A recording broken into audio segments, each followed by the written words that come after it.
How's it going, guys, and welcome back. Today we're going to be checking out how we can get all of the skill points in Spyro the Dragon Reignited. Most of them are pretty easy and straightforward, however there are a few of them which are a little bit tricky to find, so I will leave timestamps for each individual one in the description down below in case you're only interested in specific ones.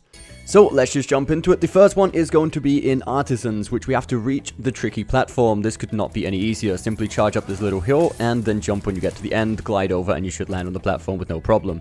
Notice that for me it won't say skill point obtained on a lot of these simply because I've already done them on this playthrough. Moving on to the second one, we have to go to Stone Hill and we need to burn the hidden pink tulip. So to find this tulip we need to go through the right tunnel and head inside the tower where we get taken to the upper level. We want to go round to the other side where we first encounter the dragon thief. And around here near the edge we should be able to find the pink tulip, then simply burn it and that will give us the skill point.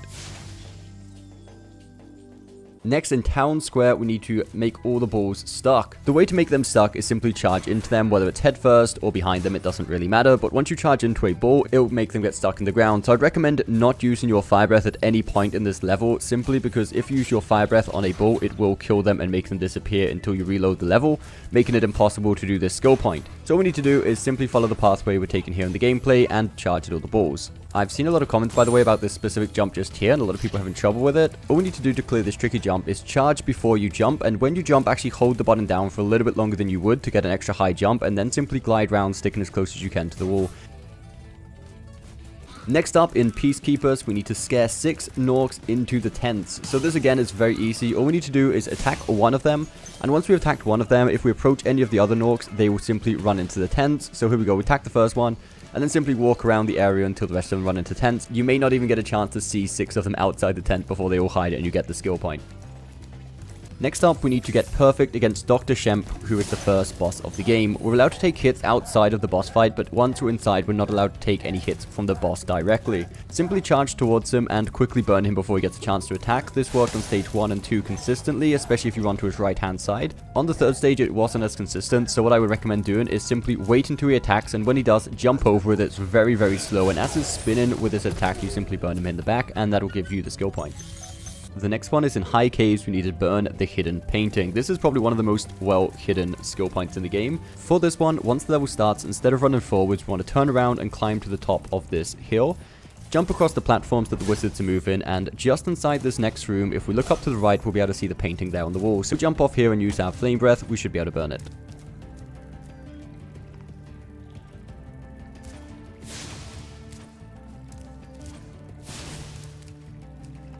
In the Blowhard boss level, we need to ride a druid platform for 10 seconds. This could literally not be easier. You can go onto any of, I believe, the 4 or if not 5 platforms that the druids are controlling. I've personally here just stood on the first one, and if you wait here for 10 seconds, it will give you the skill point. I'll quickly cut to the gameplay I used for the 100% walkthrough, where I'm on one of the other platforms, just so you can see the skill point pop up.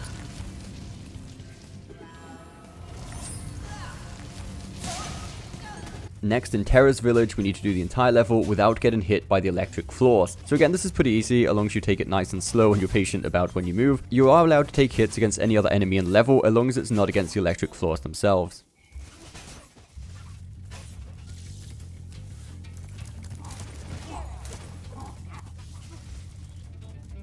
Right here near the end, I'd recommend jumping to this platform to the right first, just so you can time it a little bit better as you're closer to the final platform. And as soon as you enter the return home room, it should give you the skill point.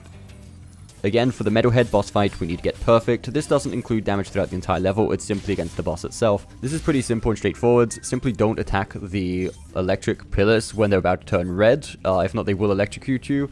And simply hide behind them when he goes to attack you or throw an enemy at you, and they will actually destroy the pillars themselves.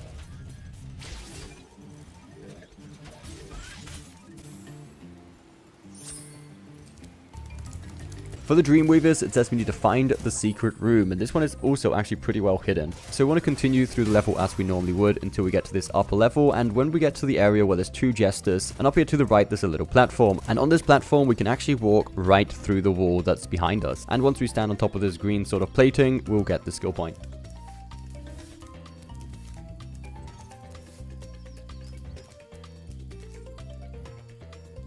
Next up, in Haunted Towers, we need to burn the blue wizard hat. So again, we want to continue through the level as we normally would until we get to the first of these upward sort of airstreams to take us to the higher platform. And once we get to the top, we want to glide across to the roof of this little castle off in the distance. And up here on this roof, we'll be able to find the blue wizard hat. This one, strange enough, is the only one that doesn't respawn once you've already done it. So I will quickly cut again to the 100% playthrough. So just so you guys can see the skill point pop up.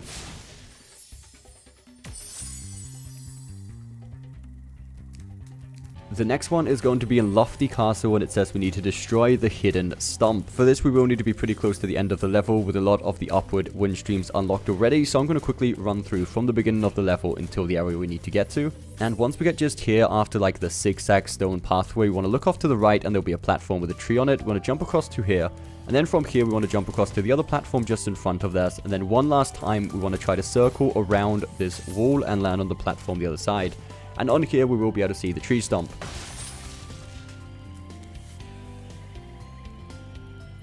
Now, the final two are simply getting perfect on both the Jacques and the Gnasty Gnorc boss fight. Also, if you do happen to get hit against Jacques, simply jump off the side and it will actually respawn you just before the boss fight and it won't count the hit, so you can simply try again.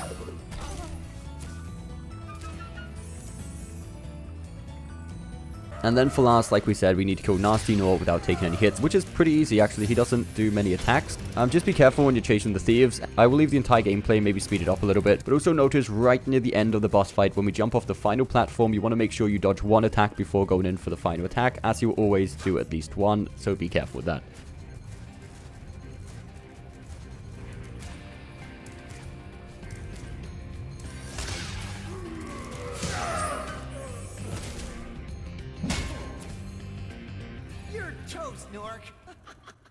And that is going to put an end to this. That is how we can get all of the skill points in Spyro the Dragon and unlock the art gallery. So I hope you did find this video helpful, guys. If you did, don't forget that thumbs up button, subscribe for more content coming very soon, and we'll see you next time. Sorry I took so long. Almost forgot about you guys. What about Gnasty Gnorc? Gnasty Gnorc is toast. So now there's order again in the Dragon Kingdom? Well, mostly. I've still got some treasure to find. What will you do next? I'd say the sky's the limit.